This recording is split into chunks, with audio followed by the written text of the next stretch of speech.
Good evening from Vietnam, and good morning to you, Ayse. Thanks a lot for spending your morning to with our audience of the Inside Sharing shows. And on behalf of the listeners, we would like to say thank you for your generosity to join our program. Thank you, Ha. Hey, I say your husband has been to our country, but you yet been here. So now you have a new friends. Vivian and I are here. So the next time if you and your family ever travel to this part of the world, please let us know. We will be so happy to host and welcome you around town. Okay. I love that. And thank you. And thank you, Vivian. I'll make sure to come because Bibi has spoken so highly of Vietnam, the people, how beautiful it is, but also the food. So that you have amazing food. I've seen pictures and I want to experience it for myself. Absolutely, Absolutely. absolutely. I say, Bibi been here before, but you are yet. So in our culture, it's very honored if we can have you to have introduce a little bit about who you are and the works that you do. Would you please do that first, Ayse? Sorry, I couldn't hear that very well. Oh, okay. Introduce my work. Yeah, I say it's an honor for our audience to have you to introduce about who you are and the works that you do. Would you please do that? Thank you. It's actually my honor as well to be here with you, both of you, and also your listeners and viewers. So I'm Ayse Birsel, and I am an industrial designer. I'm Turkish born, New Yorker, mother, author, coach, and again, industrial designer. Ayse, you have a phenomenal career with a lot of achievements, and your name, I'm the book reader. Your name was on a lot of books that I've been reading, including our friend newest book, The Earned Life of Marshall Goldsmith, right? And then you've been introduced yourself in less than 30 seconds. That's not enough for us to, and then we are not happy with that. We're gonna dive in deeper in this conversation today to understand about your journey. Are we okay with that? Oh, I would love that. I can talk about myself for an hour with you. So let's do it. Actually, let's travel back in time, all of us. Okay, and let's figure out how everything all started. Vivian, when she was young, she wanted to become a singer, right, Vivian? Yes. And But not yet then become one. Uh, I wanted to become an astronaut myself, but life did not give me any chance to do what I thought I would be love doing. All right. So I say, when you was young, what was your dream about your future, though?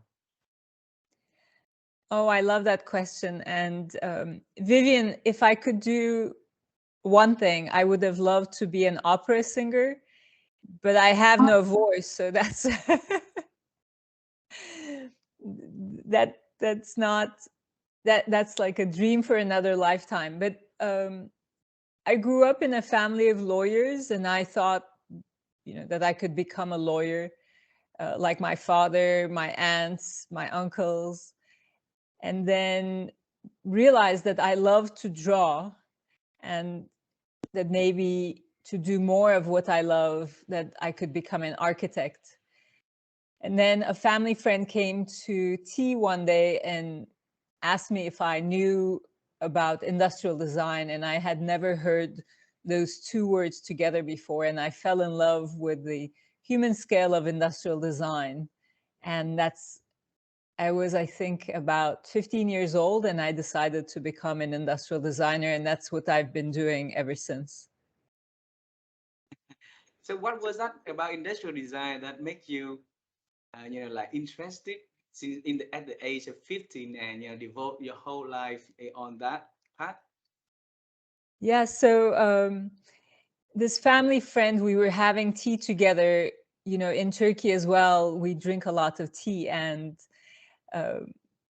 and he said, someone has designed this teacup, and he said that's why the edge is curved so that it can fit our lips better, and it has a handle so that we can hold hot liquid in our hands without burning ourselves, and it has a saucer so that if we spill our tea, we won't ruin your mother's beautiful tablecloth. And that is what made me fall in love with industrial design, that everything about industrial design relates to the human being, both physically and intellectually and emotionally.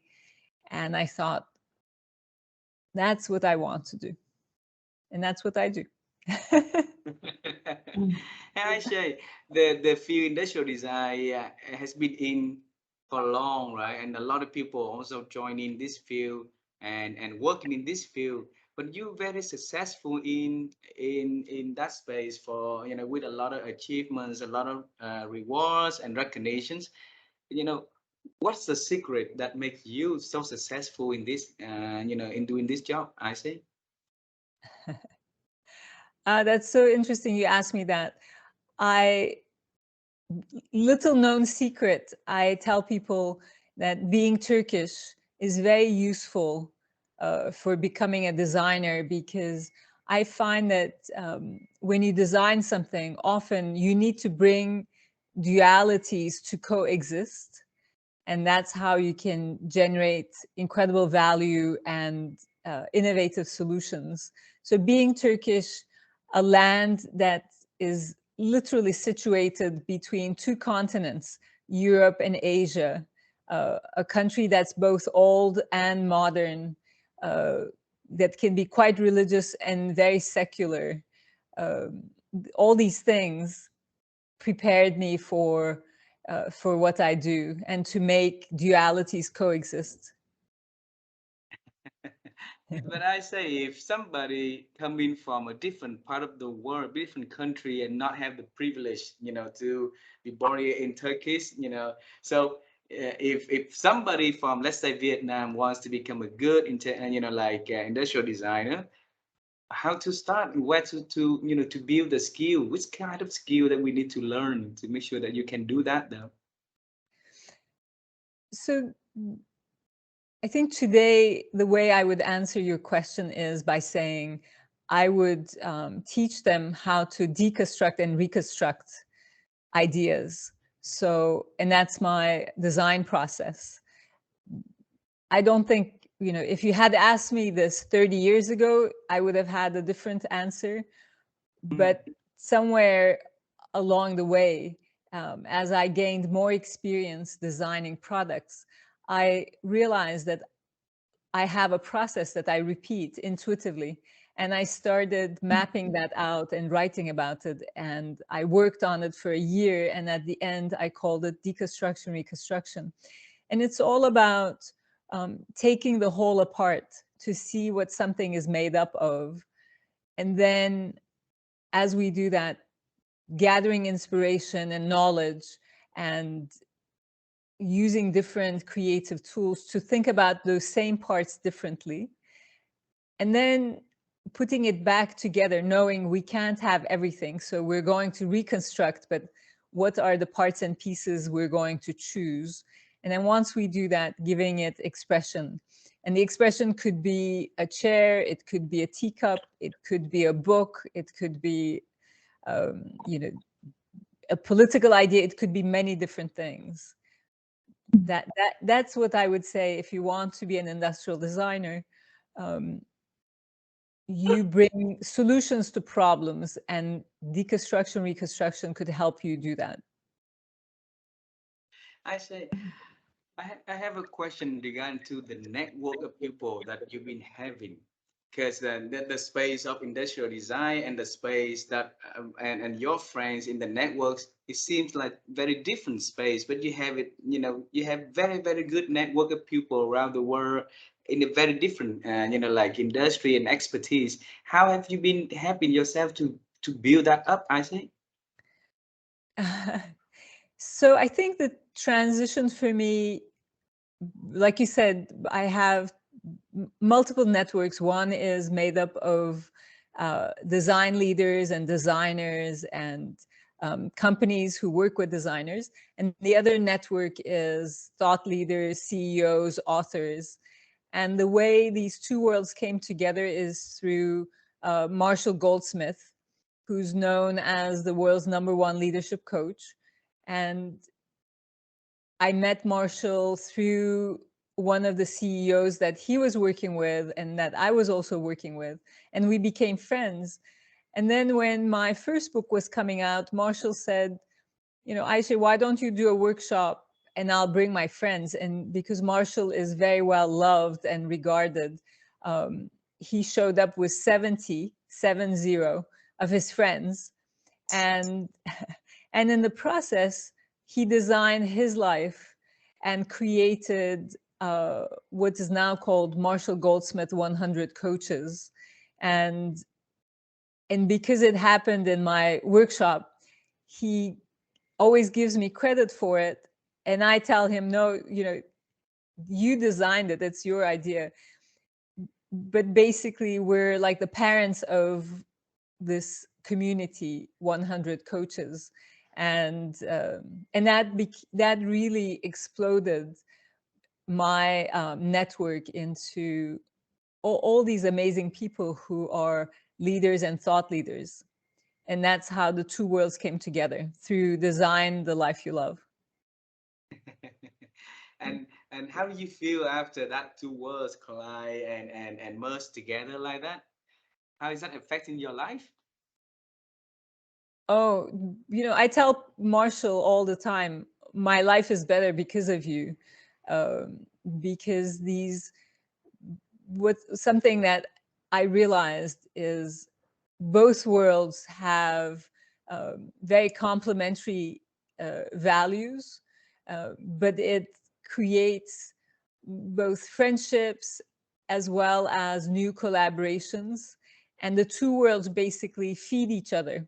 You know, what I learned from design feeds what I do in you know, writing and being a thought leader. And then what I learned from my friends on that side helps me become a better designer and business leader. So it's like talking vessels, and I'm very grateful. Um, Unexpected, but very welcome shift in my life. So if you compare when you were young, thinking about your future world, right, compared to what you currently living, would that be a reality in your thought? You know, when you was young. No, not at all. I, for the longest time, thought that I was going to only design products. You know, from 16 to 90, my goal was to be a product designer, an industrial designer through and through. And I'm so glad that, you know, it has become richer than that. So I am an industrial designer and an author and a coach and, you know, a speaker, all these different things. I had no idea that that's how it was going to, you know, evolve. All right.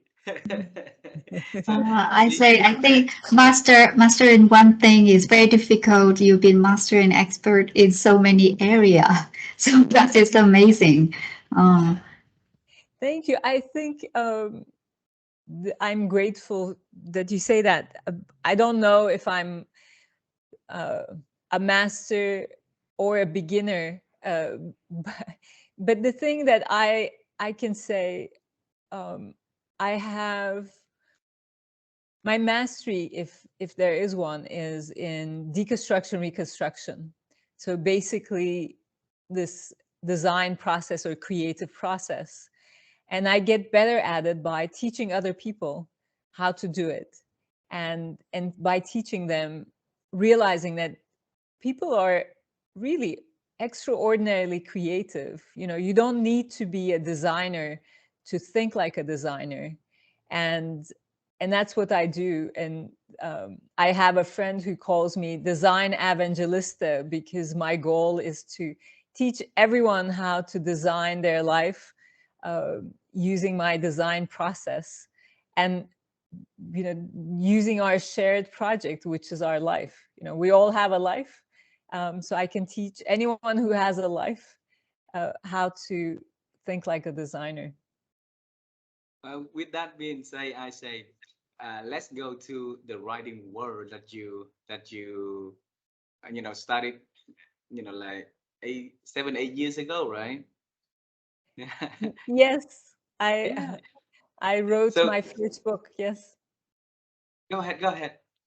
I was going to say I wrote my first book in 2015, um, Design the Life You Love. And it was because people were coming to my workshops and asking me, Ayse, are you writing a book? Do you have a book? If you had a book, I could, give this book to my husband, to my child, to my mother, to my friends. They need to design their life. And for 3 years, I said, yes, I am writing a book. I am working on it. I am going to write a book. And finally, I realized one day I either have to write the book or I need to stop telling people I'm writing the book. And I sat down and wrote it. So How long did it take you to write your first book though? it took me quite a while because, as you were saying in the beginning, like that's not my starting point. I'm a designer. I identify with being a designer. And so first time I wrote my first draft, it was so boring that it's still in my files and I haven't read it a second time. I was like, okay, well, this doesn't work. So, so then Leah Kaplan, who's one of my closest collaborators, kind of like you and Vivian, and she said to me, Ayse, you're a visual person, so why don't you draw and make this a visual book? And I realized, like, sometimes we're blindsided by who we are, right?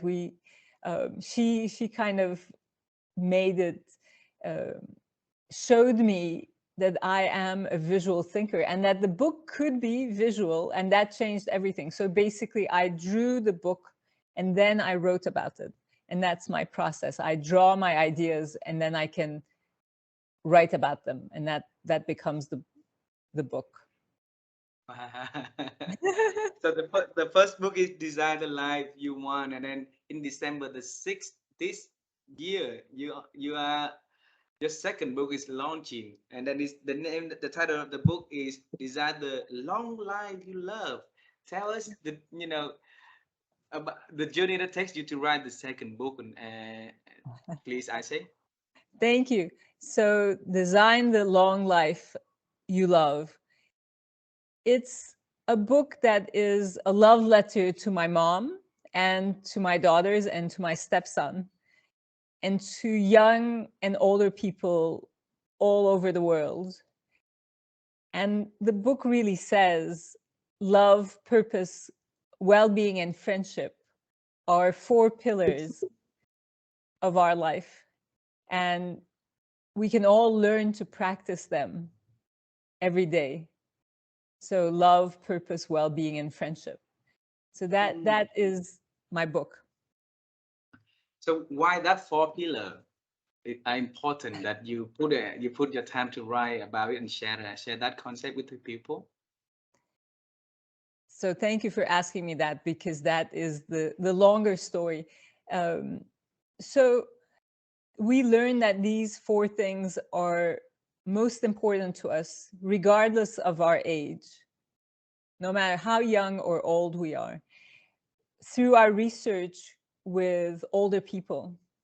So for 1 year, we traveled the States from New York to Los Angeles to the South to Mississippi, and did 15 sessions with people who were 65 and older to help them design their life.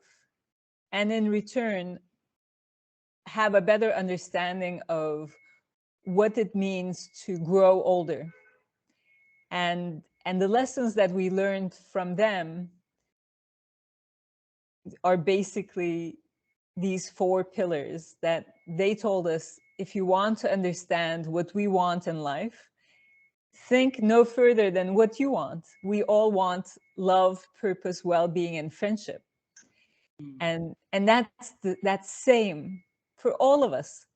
What's different is how we can access and live those four pillars, depending on our age, depending on who we are, depending on where we are.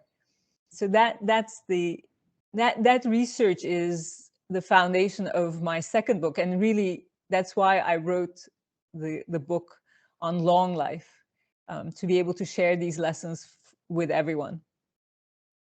So long life in here would means that people at any age will need these four things, right? And one for, and then I say you mentioned the word, like from the one thing, because we all want to have these four things in life, and then making it happen is a huge gap in between. So what can we do to grasp that onto our life and make it a things that we can design the life that we want? Can you give us some advice on that? Absolutely. So I'll share with you some of the things that I learned that are also in my book. And to your point, I really wanted to show people that these are things that you can have and you can practice. And so here are different ways to practice them. So when it comes to love, for example, one of the lessons is that often when we think about love, the first thing that comes to our mind is loving somebody else. But in fact, um, perhaps what's even more important is loving ourselves. And you have to love yourself to truly love other people. And but often we don't learn this lesson or learn to love ourselves until we're older and we have more life experience. And so my goal is to show, I have kids who are teenagers, right? 17 and 18, and my stepson is 30. And my goal is to teach people like them who are really young that you don't have to grow older to learn to love yourself. You can start now. And in the book, I give exercises to retrain your brain to love yourself. And that's one about love. Uh, I say if you want, if you can pick one chapter in the book that the one that called I say most favorite chapter in the book, right? What would that chapter be? Tell us a little bit about that, would you? You're asking me to choose between my children, and it's really hard. But children in the sense of the chapters in my book. But I think all of them are incredibly valuable and will speak to people who need different things, right? Who are interested in love or purpose or well-being or friendship.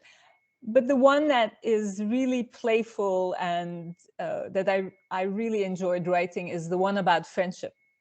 Mm. Because friendship is the fabric of our life. And really, it affects everything that we do. So friendships affect our well-being. This is, scientifically proven that if you have more friends, it prolongs your life. It affects our sense of purpose because when we have friends, there's a give and take that gives meaning to our life. And then friendship itself has love in it, and you love and you are loved. So friendship it's the final chapter in the book, and it's really important. And one of the things that I talk about is the importance of making fresh friends. So I call new friends fresh friends, and how you can actually intentionally make fresh friends. Beautiful, beautiful. I I say in our life, right? When we it's like a curve. We used to be having a lot of friends, and when we get into work, get into married, then we have less and less and less and of friends, right? Because we have so many other priorities, and like you say, friends is a fabric to our life, and it can help us to prolong our life, right? So how can where can we help people to get into life with a lot of other priorities, still make space for having good friendship and fresh friendship, like you say, fresh friends. Fast, fast and fresh. Yes. So I love that question because it will give, I think, everybody who's listening to us an idea of where to start. So one of the things that I realized working with older people is that when they talk about love, love is something you find, right? It's this thing that happens to you. But when they talk about friendship, they talk about making friends. So friendships are made. And if something is made, and remember, I am an industrial designer, so I know all about manufacturing. I realized that you can manufacture friends. And so then I started thinking about like, what would a friendship factory look like where you could manufacture friends, and realize that if you can get certain conditions together, you can have an easier time making friends. And those conditions are not really difficult. They are, first of all, being in the same space, sharing the same time, sharing interests, and um, potentially collaborating on something, because that give and take accelerates trust.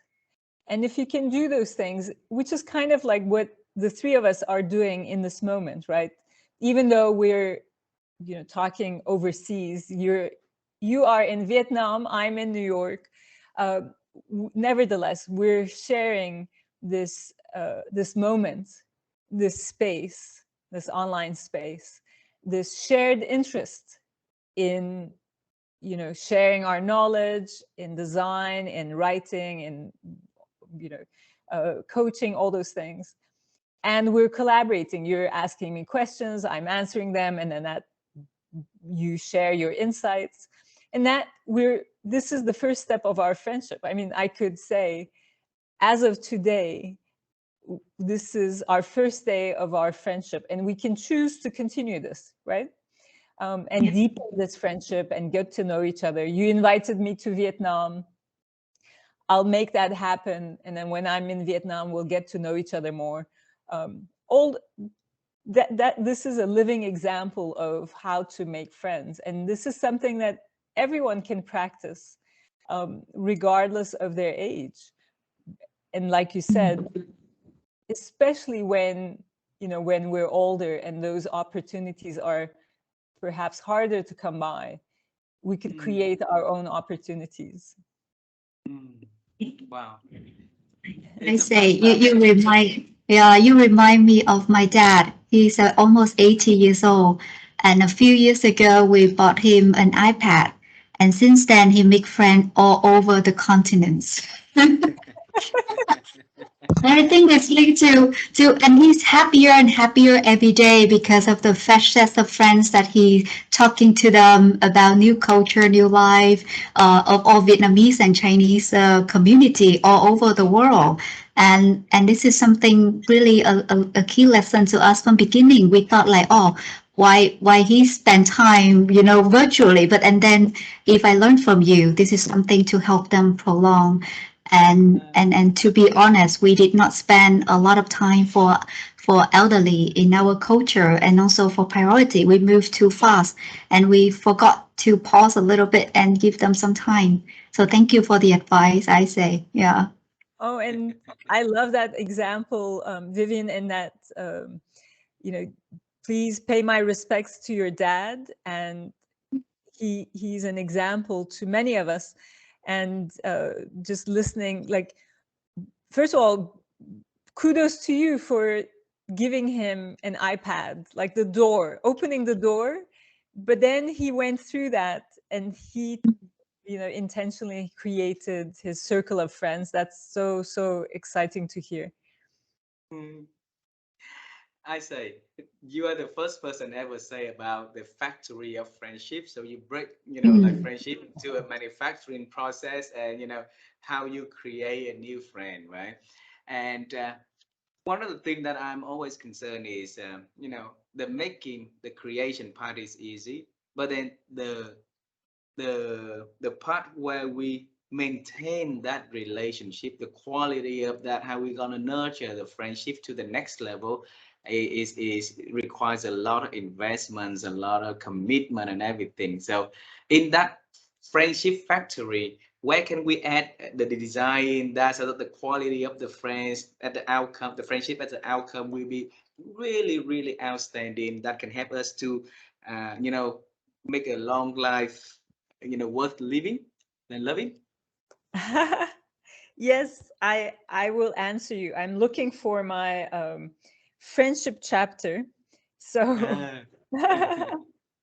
and I don't know if you can see that, but Chip Conley, yeah. Keep Conley. Chip Yes. Conley. So Chip Conley, actually, in my book, he's in the well-being section, even though he talks about the social fabric of our life. But he talks about, when you talked about the quality, I thought I wanted to quote him, because he says, we want people in our lives we can grow old with, grow young with, and ideally just grow with. And he says, um, a stagnant friendship is sort of like a stagnant pond. It smells and nothing lives there. So our friendship, for it to grow, it has to evolve as our life evolves. And so I like to make things tangible, right? Okay, so how do you evolve a friendship? One of the best ways is to help each other. Um, and this again helps us have a sense of purpose. But um, one of my dearest friends a couple years ago called me up and said, Ayse, um, I'm not feeling well. I need help. Could you come and stay with me for a couple days? And she literally asked for help. And there's a vulnerability in asking for help, right? Um, but as soon as she called me, I thought, I am a true friend to her. Otherwise, she wouldn't have asked for help. Like, suddenly made our friendship go to the next level. And I've told her since that I'm so grateful to her for asking me for help, because it made me feel, oh my God, like she knows she can depend on me. And so that sense of helping each other is so interesting, because you think you're helping the other person, but in fact, the person that gets the most help is you, because helping somebody else gives you a sense of purpose and meaning to your life. And that's just beautiful. So that's even more beneficial than what you're giving to the other person. So in short, for that friendship to continue and to deepen, um, collaboration needs to happen. And that's, I call helping each other collaboration. Um, and it's great that we are not alone, and we can help each other and complete each other. Mm. Thanks for sharing. Thanks for sharing, Ayse. I have two questions that gonna like the last two questions for this conversation, I say. And the first question is, you mentioned about the word thinking, a few times in our conversation. All right. And then Vivian and I, we have been on the quest to looking for ways that we could help people to improve their ability to think, because we believe thinking is important. And every chance that we talk to great thinker like you, and we will ask this question, I say, how have you been helping yourself to expand your ability to think? So I love that question. And I have so many answers. So I'll give you a couple of them. One is, you know, deconstruction and reconstruction is a methodology for thinking. And what I like about that is, when I'm stuck about a question or a problem or a challenge, I remind myself, okay, Ayse, you know how to do this, deconstruct and reconstruct. So one way that I could teach that to everybody else is through my books. So both of my books show you how you can deconstruct and reconstruct, and how to use that for your life or any subset of your life, right? So for work, for even deconstructing and reconstructing your next vacation. You can use it for anything. So that's one piece of it. The other piece of it is what we were just saying, and that's through collaboration, because other people have other tools for thinking, and I love reaching out to them. I think one of my superpowers is I'm not afraid to ask people for their help. And I say, okay, I'm working on this. I don't know how to do X, Y, Z. I think you do. Could you please help me? And again, that, helping me helps you, and it deepens our friendship. So that's the second way. And in short, I could say one is to become aware of how you think. So for me, that was deconstruction, reconstruction. But we all have a style of thinking, and we can become self-aware about that, and just kind of reflect on, how do I think as a person, so that we can use that as our own methodology. And the second piece is learning from others. There are many great thinkers out there who are, some of them are well known, and some of them are people that are very close to us. It could be my mom, it could be my collaborator, Leah Kaplan, it could be my child, my daughter, and tapping into their ability to do things. Thanks for sharing your secret to thinking. Now we know there is a deconstruction, reconstruction, collaboration, and aware of how we think, right? And then learning from the people around us. So everybody has a lot of good lessons they can teach us. Yes, thank you. Do you I have one more question? Yeah, I would love to reserve that for Vivian to ask the last question. So Vivian, would you? Yes, absolutely. I say so. I think I've been like still absorbing your sharing to reflect myself. So I've been learning a bit about you. Starting from 15 years old, you wanted to be a designer, architectural, and then along the way you become the world great designer. And we learn a lot of new things, huh? How to manufacturing friendship. I'm about to think how to manufacture his friendship in my mind. And then we learn about helping people, also helping ourselves. And that is something is beautiful for us to reflect our daily day to day.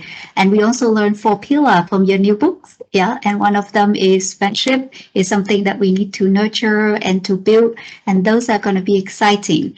But beyond that, we would love to ask you something else you're working on so we can be celebrating with you in advance. Yeah. So most of our work, that is with our clients. So we continue to work with companies like Toyota and Citibank and Amazon, Target. These are some of the top corporations in the States. And so in our work, the red thread across all our work with them is deconstruction, reconstruction. So they ask us to deconstruct and reconstruct something that is top of mind for them. And the results could be different things. The results could be a strategy piece. It could be a product. It could be ideas that they can then take in-house and develop. So we've become kind of like a think tank of deconstruction, reconstruction. And so, and those are the things that are really, really exciting to us. And we have deconstructed, I can't even say it now. The nickname for deconstruction, reconstruction is DRE, because it's such a mouthful. DRE. So Mhm. we've done DRE around excellence. You know, what are the parts and pieces of excellence, and how can you repeat it? We've done it around leadership. We've done DRE about electric vehicles. We've done DRE about luxury products. So those are the things that are really exciting to me, uh, because you know, every time we do a project, what I love about our work is that we learn something new. And so that's the piece about being having a beginner's mind. Even though we're experts in DRE, we're also constant learners, and to be able to collaborate with these very smart, amazing people, and through that collaboration build new friendships, right? I mean, now you know how I think, so um, and those are the things that are exciting to me. But I must say, I am just like, this book coming out, the if I can shake it for for everybody who's viewing us, Design the Long Life You Love, is so exciting to me. It's very exciting to me because I think, and Vivian, you were saying something about this, is that um, we need both young people and older people, and we need to create intergenerational connections. And we need to do this for us individually, for our families, but also for our corporations and for our society. So this has become kind of like a life mission for me, is to make individuals, corporations, and society realize we can design our long life. And that means that it's an intergenerational life, and there's room for all ages, and we can do this at all ages. So I'm really excited about that. To me, it's become more than a book. Wow. Wow. Wow. Ayse, we want to say congratulations for that. So for our audience, if you want to order the book Design the Long Life You Love, is available now on Amazon for you to pre-order. And I want to say thank you for writing it, because it have, we all in life want to, live a life worth living, right? So, and then maybe it's a way, if reading the book and learning from it help us to design, what's worth for us to live in and have a long life in it, right? So thanks a lot for pioneering it and sharing your research in the book so that we can access and learn from you. Thank you very much. Okay. Thank you. Thank you, Ha, and thank you, Vivian. This was my favorite podcast. Just hanging out Oh, with you. Beautiful questions, and you really made me feel very welcome. Thank you so much. Thank you thank you very so much, much for Selma. for this new friendship. All right, and and then we would love to seeing you in Vietnam, and then enjoy the fresh food together, enjoy the companionship of a new friend, and bring it to the next level, have it evolve to the next level. So I'm thankful for the generosity of you to do the giving, spending your time to join our show and share your stories. Thank you. And then, you have a family now in New York, so come on over. Absolutely, absolutely. Thanks a lot. Bye bye for now, all right? Thank you, Thanks, Vivi. Take care, Ashley. Thank you. Vivian.